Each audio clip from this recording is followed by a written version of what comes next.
I'm making a bit of a start on the wiring for the new solar panels that you can see over there. They're going to come along through this drainage pipe that I'm using as conduit, and they come to this junction box where the other solar panels will hook up together, and they go up that channel through a couple of pretty thick wires. And you can see one here that's already in place, that one there, and you can see coming out of that conduit there, there's a couple of 240 volt wires as well, plus the big fat DC wire. What I need to do now is run another DC wire up there, but I tried to push my snake through from the other end the other day and it wouldn't go through. So what I plan to do now is use one of these wires as a pull through. So we'll go inside and see how that's going on. Here we are inside. You can see I've replaced the old inverter with that new one on the bottom. I've covered up the batteries so I don't drop things on them and cause a short circuit. And down here is the other end of that conduit coming up through the floor. You can see there's the three wires there, the two 240 volt wires and the one big fat DC wire. So what I'm going to use, what I plan to do is use this wire as a pull through. You can see here I've connected it to some Telcher pull through rope. Hopefully that won't come off halfway through. If you need pull through, just go and buy a whole 400 meter roll. It's only 60 odd bucks. So what I'm going to do is use that mains cable to pull through the rope, and then I'll use the rope to pull that mains cable and the new DC cable back through the conduit. That's the plan. I might actually bring a Cat 6 or Cat 5 data cable through at the same time, just in case I want to hook up some electronics one day. So I've connected that wire inside there to the pull through rope. This is the one here, I've already done a little bit of it. That should have come through the junction between the rope and the wire. Should have pulled through by now. So we'll just give it a bit of a... Yeah, it's quite easy. It was quite tough there for a second. Now it's quite easy. I think if we just yank on this now, we should get our pull through rope in a minute.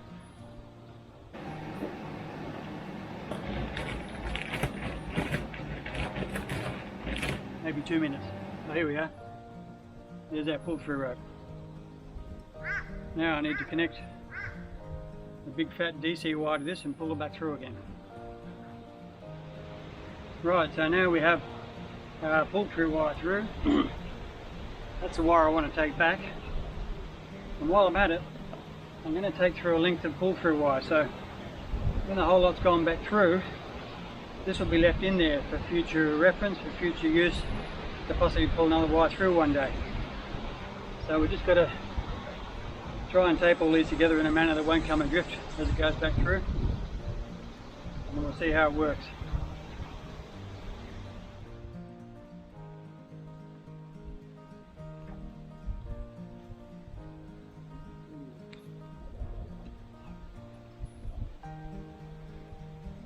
Best to put some tape over that leading edge there so there's less of a sharp edge to catch on things.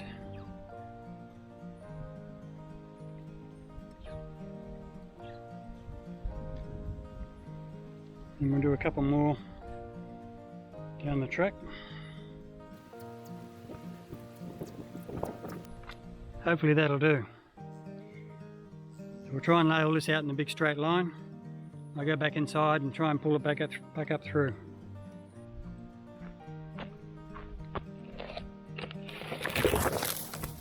And when I was rolling all that wire out, I must have put a bit of tension on it, and what I did was I pulled my pull-through wire. It's probably halfway up the conduit now. I should have tied it at the other end. You can't get good help. That's where it comes from, up there in the shed. Yeah, you sure can't get good help. So now I've got to use that, the only remaining mains wire up there, to use that as a pull-through. Hopefully that'll work. Well, that didn't work so well. In fact, I think the technical term is a total stuff-up. The end of the wire that I taped all the other wires to was the wrong end. This is the end I was supposed to tape everything to. So when I went to yang on it, the whole lot came out. Now I've got nothing up the tube. So we still have one wire in there, that's the last resort, but now that half the wires are out of there, I might be able to push the snake down this time and do it the way I wanted to do it in the first place.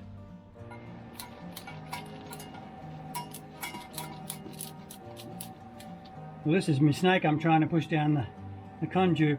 It's got to go around a right angle bend, and as you can see there's still 2 cables left in there, so I'm not convinced it's going to work that well. In fact, I think it's stuck. Oh no, here it goes.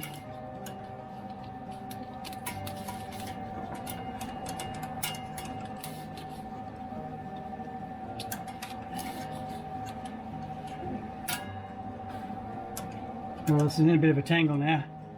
I'll untangle it and persevere for a while. It seems to be kind of working, but it hasn't gone very far. So I'll untangle it, like I said, and muck around for a bit longer and see if it works or not.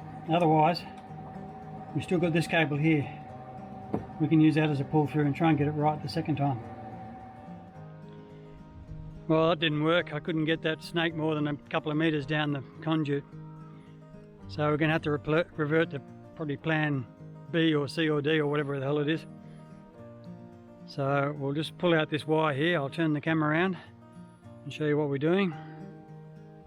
So despite having 2 offsiders there, they're no help to me at all. This mushroom is supposed to be, at some point when the truck parks back here, an outlet and an inlet for 240 volt power. So in here, if you look down in here, there we are. I don't know if you can see that, there's a wire in there. So we'll pull that out. Unfortunately, I've got to cut off that connector to pull this back through. Fortunately, I've got just the tool for the job. These are called parrot beak cutters.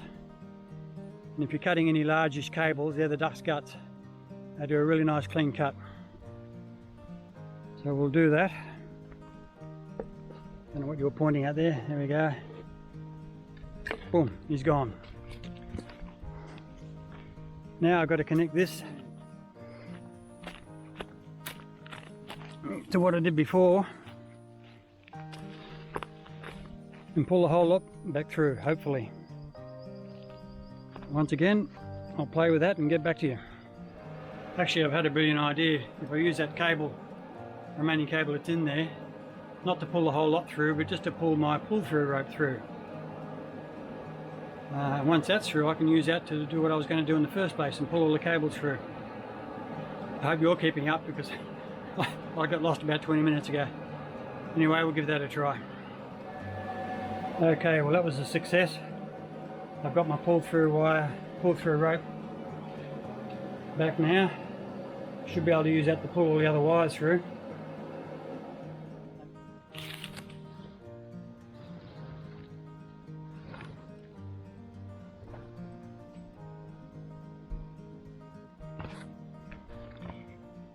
You can see what happens here is that once the slack gets taken up in this, there's too much weight for me to pull through without being in danger of pulling the whole lot apart halfway up the tube. So what I've got to do every now and again, like every few 100 millimeters really, is come out and put a bit of a loop in it like that, take the pressure off it, go back inside, tuck another 400 or 500 mil, whatever that is, come out and do it again. This is where you really need 2 people. But anyhow, I haven't got 2 people, I've only got me.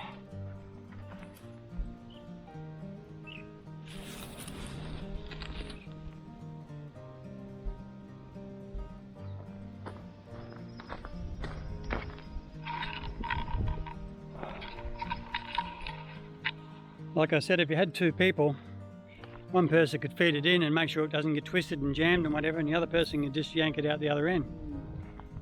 I'm going to have to run backwards and forwards about 20 times and do that little bit you just saw, do that each time, only a few 100 mil. Oh well, no matter. Actually, I think I just got smart. By laying the cable out like that in an S-bend, I don't think it'll foul up, and I should be able to pull that entire lot through, maybe a metre or so in one go. Let's give that a try.